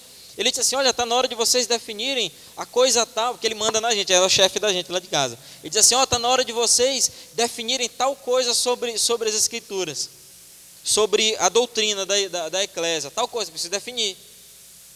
Aí esse senhor, aí a gente vai e faz uma coisa, um seminário, um negócio, né, e obedece o chefe. Ele estava certo, nem sempre está certo, mas nesse dia tu estava certo. Ele fica olhando para um lado quando a gente fala com ele, balança a perna, está dando encabulado, velho. Seguir a doutrina de alguém, do líder, o pensamento, seguir é importante. Seguir faz a casa não cair. Uma casa dividida, um reino dividido, ele não subsiste. Vários pensamentos, várias maneiras de pensar. Deus fala uma coisa interessante, né? Gênesis capítulo 6, quando aqueles caras Gênesis 11, quando estavam formando a torre lá, a torre de Babel, né? E aí, Deus ele fala uma coisa importante, ele diz assim, os homens estão pensando igual, e porque eles pensam da mesma maneira, não há nada que eles queiram fazer que não seja possível. Por causa do contexto, às vezes a gente pensa que isso é pecado, pensar igual, não sei o que, tem gente que pensa, não, Deus está dizendo, pensar quando vocês pensam igual, não tem nada que se faça contra vocês que derrube. Esse é o princípio. O princípio é, quando a gente pensa igual, nada nos derruba. Eu gosto de citar exemplo de filme, você sabe disso, né? Tem um filme chamado 300, que mostra como aqueles judeus, né? Eles se organizavam para a batalha, e eles tinham uma forma de preparar o escudo. E aí, quando vinha um ataque do inimigo, podia ser de qualquer tamanho, 3.000 contra 100, 5.000 contra 100, não importa. Eles sabiam armar o escudo da mesma maneira, e eles criavam uma carapaça que protegia cada milímetro de todos os soldados. E depois eles sofriam um ataque, estavam protegidos, e eles tinham um time que eles agiam juntos. Eles abriam o escudo, empurravam uma lança e fechavam. Abria o escudo, empurrava a lança e fechava. E o filme mostra como é incrível o sincronismo, deles na batalha. Abre o escudo, enfia a lança e puxa. Eles iam matando de 20 em 20, de 10 em 10, eles mataram 1.000, 2.000, 3.000 inimigos. Um grupo pequeno conseguia avançar metro a metro, porque eles agiam da mesma maneira, porque eles tinham uma doutrina de guerra, eles sabiam como agir, eles sabiam como fazer, e era tudo igual, era da mesma maneira que se fazia. A mente grega, quando ela trabalha esse tipo de pensamento, ela te diz, na verdade, quando ela combate isso que eu estou te ensinando, ela diz para a gente que nós não devemos seguir cegamente os líderes, é parcialmente correto. Só que quando eu olho por exemplo de como os discípulos seguiam os líderes, eles seguiam focados, essa é a palavra. Não é cego, é focado. Consegue entender a diferença de cego para focado? Cego, você não quer nem saber o que o líder está fazendo. Focado, você está olhando para o mesmo lugar que o líder está olhando. É por isso que os discípulos eram um. Eles estavam olhando no mesmo lugar. O cara que não olhava no mesmo lugar traiu Jesus. O cara que não estava focado, ele traiu Jesus. Os outros, no mesmo foco, sabiam que Jesus pensava, eram amigos, então eles faziam a mesma coisa, da mesma maneira, eles agiam da mesma forma como Jesus agia. Paulo diz uma coisa que é semelhante a isso, quando ele diz, na verdade ele fala isso 7 vezes, isso está lá em 1 Coríntios 4,16 e 11 e 1, Efésios 5,1, Filipenses 3,17, 1 Tessalonicenses 1,6 e 2,14 e Hebreus 6,12, o único que pode não ter sido Paulo, mas ele usa a palavra imitadores, sede meus imitadores.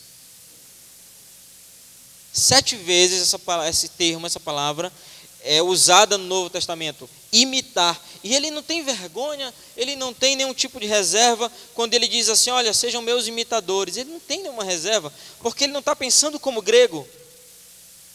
Porque o grego pensa, sigam-me cegamente. Não, ele está pensando, sigam-me porque eu tenho foco. Ele diz, sejam meus imitadores como eu sou de... Entendeu? É porque ele está focado, ele tem um propósito, então ele pode dizer com toda a propriedade, siga-me, porque eu sou de Cristo. Irmãos, essa coisa ela é tão importante e ela dá tão certo que todas as redes sociais o botão é seguir.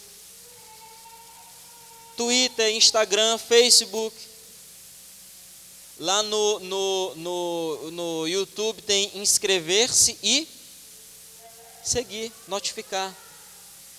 Ou seja, você é notificado de tudo que aquela pessoa está... As redes sociais têm que fazer para ter sucesso. Tem que seguir um exemplo que deu certo. Filme, para dar certo, tem que ter um protagonista que se sacrificou. Que é isso aí? Jesus. É o eco.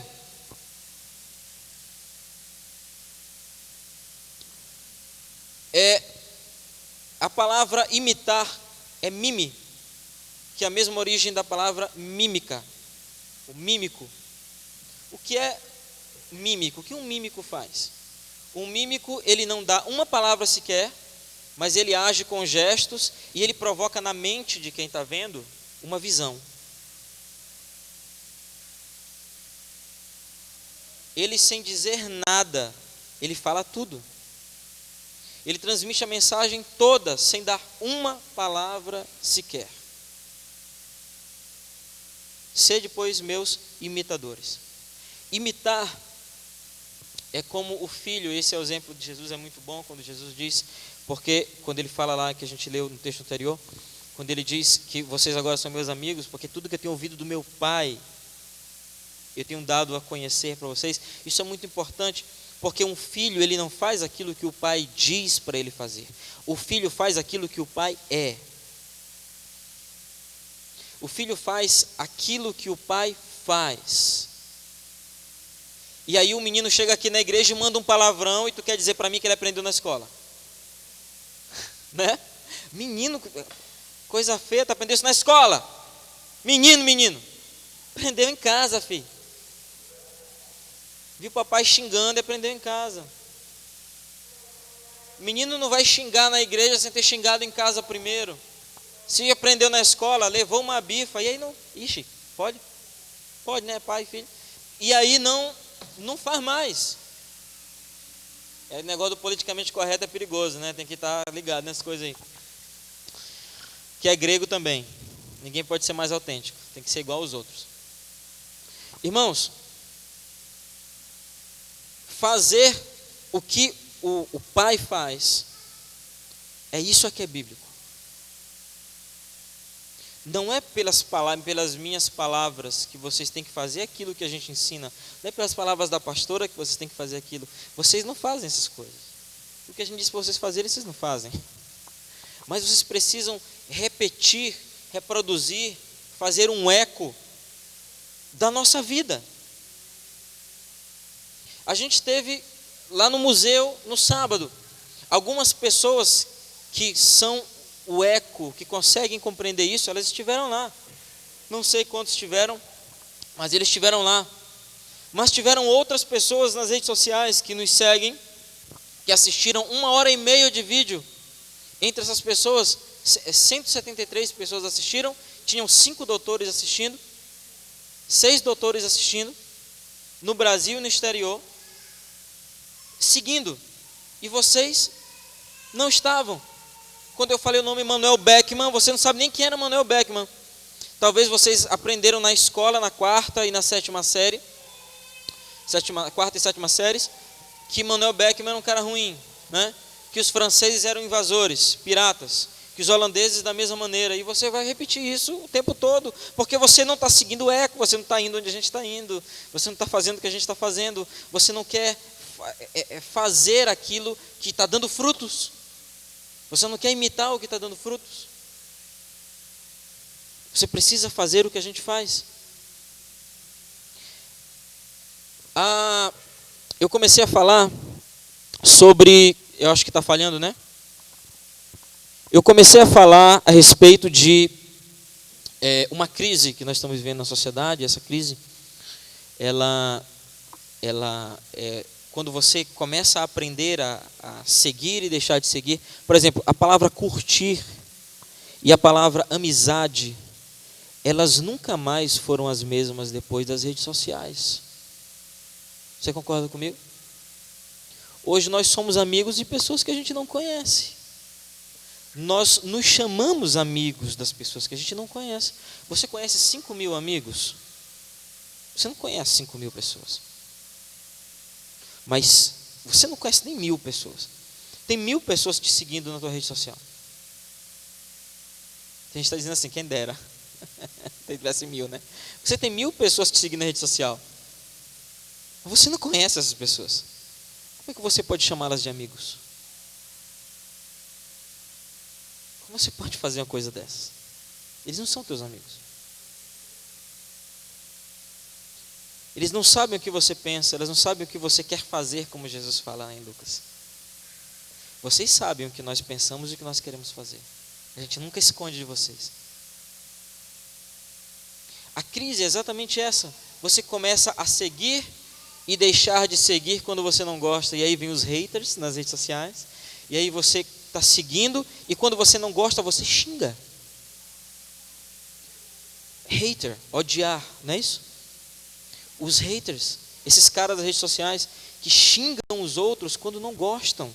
A gente tem uns vídeos, irmãos, pelo amor de Deus, tem uns haters que seguem a gente, que eles comentam em alguns vídeos coisas que são terríveis. Terríveis. Coisas ridículas. Mas eles estão fazendo o papel grego social deles. Eles estão sendo gado, rebanho.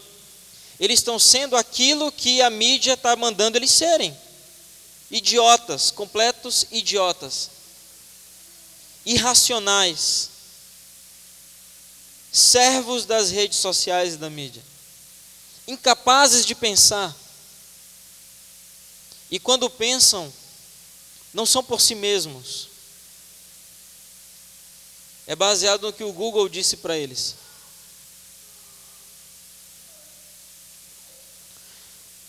Tem sites, irmãos, que eles são, você tem que tomar cuidado. Por exemplo, o Wikipedia. O Wikipedia é um site amplamente editável. O artigo que você encontrar no Wikipedia, chamado Daniel de Latouche e Casa de Cultura Gnóstica Daniel de Latouche, fui eu quem fiz. E tem uns caras lá da comunidade que eles editam. E tem uma cadeia de editores, e eu estou lá embaixo nessa cadeia, e a cadeia de editores diz que os editores que estão mais acima, eles têm mais autonomia para editar coisas. Então os caras mudaram coisas nos textos que eu escrevi, que eu tive que brigar com o Wikipédia. Eu tive que mandar um e-mail com a foto da capa do livro, com o link do artigo onde eu encontrei aquilo, com o documento onde aquilo está escrito, porque alguém queria mudar o que eu escrevi que era verdadeiro. Está na hora de você parar de ser um seguidor. Você tem que começar a escrever a história. Só tem quem mude o que eu escrevi, porque tem pouca gente que escreve a respeito.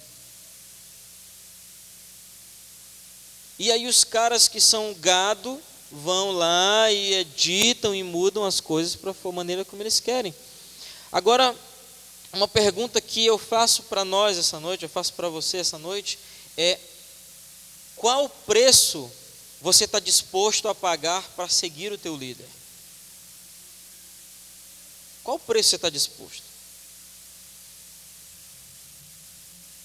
Porque tem gente que diz: não, eu vou sair da igreja, isso vale para todas as igrejas, eu vou sair da igreja por tal motivo, e qualquer motivo é motivo para sair da igreja. Eu vou sair da minha igreja porque eu não estou gostando mais de tal coisa, eu vou sair da igreja por causa de não sei o quê, eu vou sair da igreja porque eu não concordo com não sei o quê. E eu te pergunto, você está firmado em quê? Você está firmado no que você sente ou você está seguindo frutos?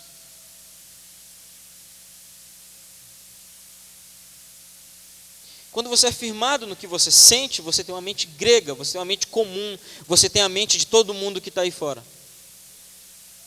Quando você tem uma mente bíblica, você segue os frutos, você sabe que aquilo que está acontecendo está mudando a sociedade, está mudando as coisas, está mudando a vida de muitas pessoas. A gente pagou esse ano R$7.500 para ver o nosso pastor. R$7.500.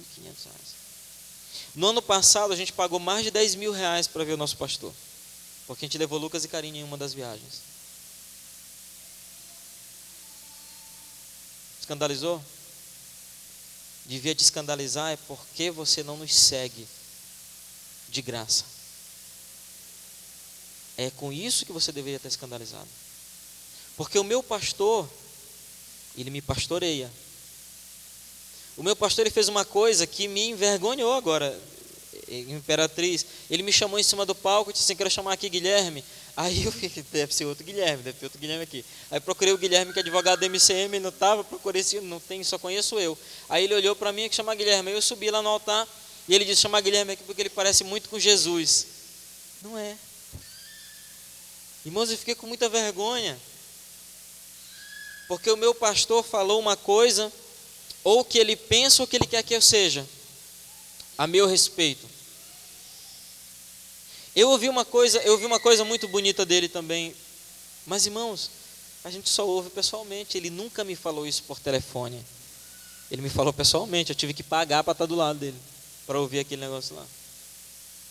Qual preço você tem pagado as mulheres para seguir a pastora de vocês? Eu vejo um rebanho disperso. Eu vejo pessoas em todas as igrejas dispersas, com pastores que não podem falar nada, que não podem corrigir nada, porque tem medo de perder, sei lá, um salário ou coisa parecida.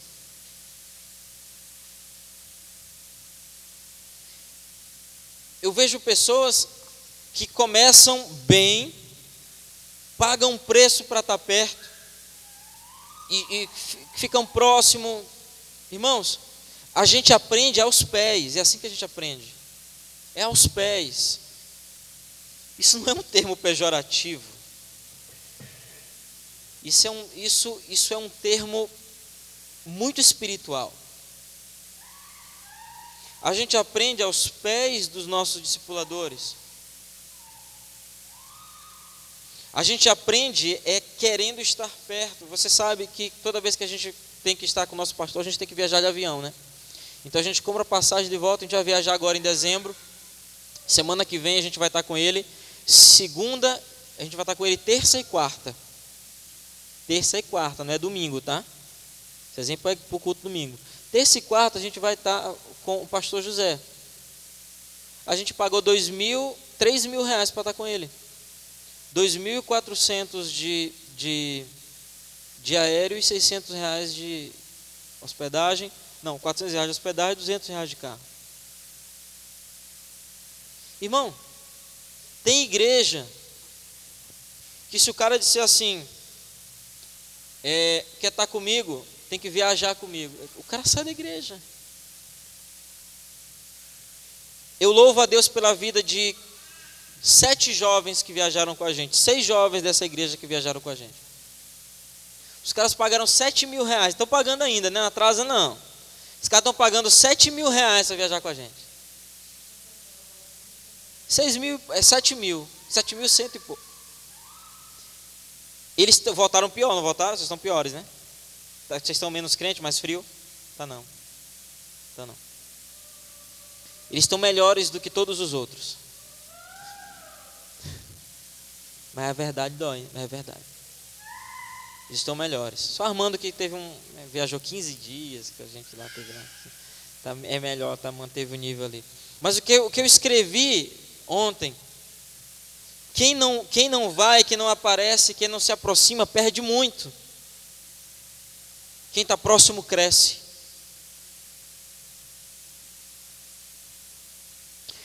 É o pensamento bíblico.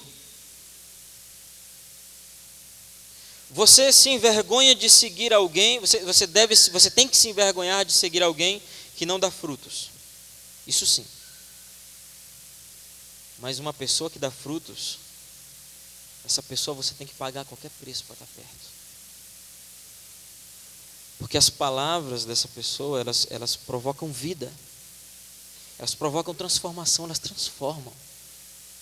Elas mudam as coisas, a maneira como nós pensamos, a forma como nós vemos. Quando eu tiro dúvidas bíblicas com o meu pastor, uma vez eu mandei um pensamento para ele, né, uma coisa que me ocorreu, Deus me trouxe uma inspiração, e eu falei para ele, e ele disse: você está errado. Aí ele me ensinou a maneira como eu deveria ver aquele texto. Irmãos, ele pode fazer isso, e eu me alegro quando ele faz, porque ele está me corrigindo. Isso é bom para ele, embora ele faça isso cheio de dedos, preocupado, porque já teve experiências ruins. Mas essas palavras, elas não apenas me corrigem, elas me transformam, elas me fazem crescer. A palavra do teu pastor, a palavra da tua pastora, te faz crescer. Transforma o teu casamento, tua maneira de pensar, a forma como você deve agir em casa, em família, no trabalho, em qualquer relacionamento. Isso transforma. Você precisa considerar isso muito importante, porque essa maneira, ela é uma maneira que tem trazido tanto sucesso, que Israel está aí, no meio das nações, perseguida como é a nação de Israel, mas sobrevivendo por milênios, depois de exílios, depois de guerras, depois de perseguições, depois de bombas, depois de traições. Israel está aí. Quando a gente ora por Israel aqui nessa igreja, às vezes eu penso, mas Deus, a gente vai orar por Israel, a gente já sabe o futuro, né?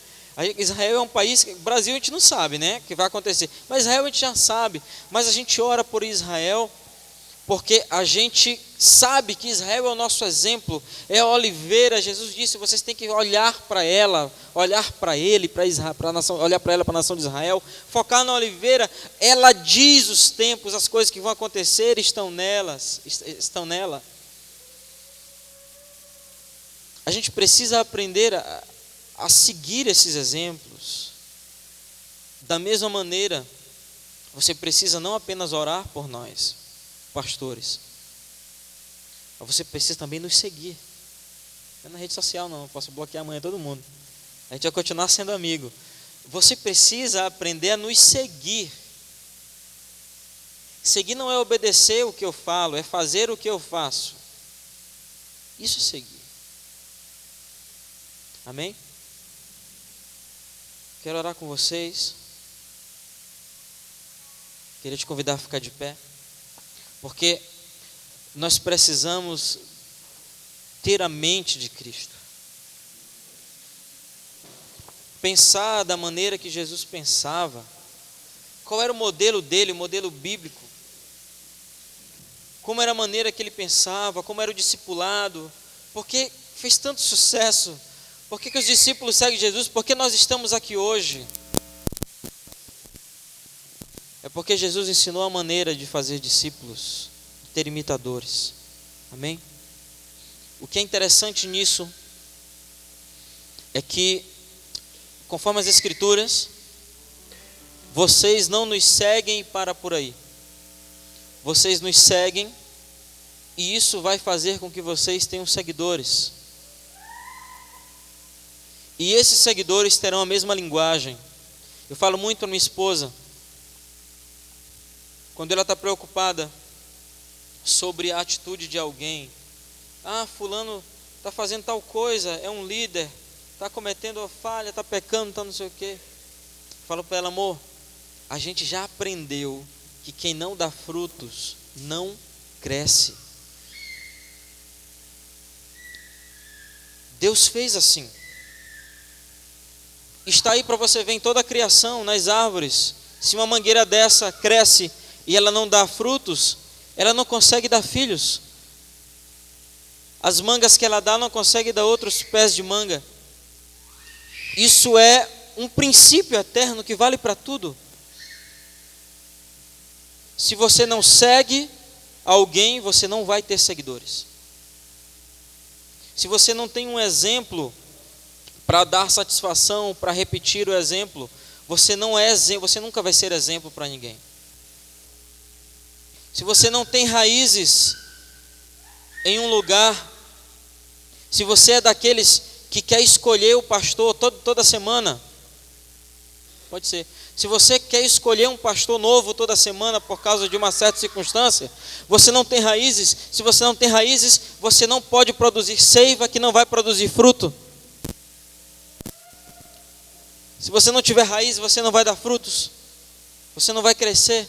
Você não vai conseguir discipular. Você não vai fazer diferença em lugar nenhum. Eu quero que você ore com esse entendimento agora. Peça ao Senhor algumas coisas básicas. Feche teus olhos e comece a orar. Peça a Ele algumas coisas básicas.